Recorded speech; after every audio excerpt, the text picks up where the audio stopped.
scénariste de 4 épisodes de Star Wars, Lawrence Kasdan est un peu le dernier gardien du temple. Et il ne faut pas trop lui parler des gardiens de la galaxie. Rendu immortel par son travail sur l'Empire contre-attaque, Kasdan a compté parmi les premiers artistes embauchés par Disney lors du rachat de Lucasfilm. Garant de l'authenticité des nouveaux films, il se murmure qu'il ne fut pas pour rien dans le renvoi de Phil Lord et Chris Miller. Accusé de transformer l'ADN du projet Solo, A Star Wars Story à coups d'impro et de blagues méta avant l'embauche de Ron Howard. Quelques jours après sa présentation sur la Croisette et aux États-Unis, le blockbuster doit se débattre avec une réputation allant de mitigée à calamiteuse.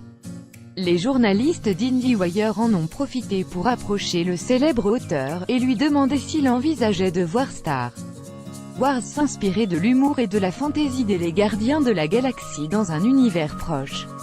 Peut-être qu'à un moment donné, l'époque où le Zeitgeist dicteront une évolution de ce type. Mais d'après moi, nous n'en sommes pas là.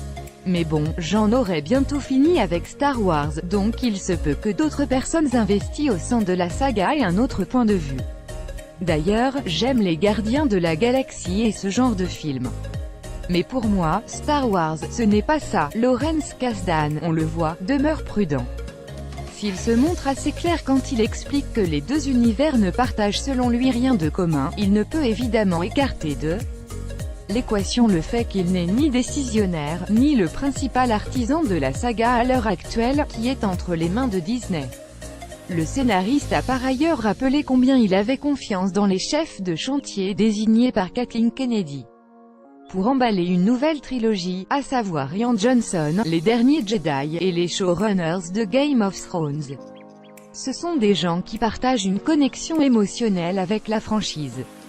Cela ne veut pas dire qu'ils vont copier les films originaux, mais ça signifie que l'esprit de ces œuvres a eu un impact sur leurs existences. Et je m'attends à ce que leur propre film le reflète. Solo, A Star Wars Story sortira sur nos écrans le 23 mai prochain. Critique.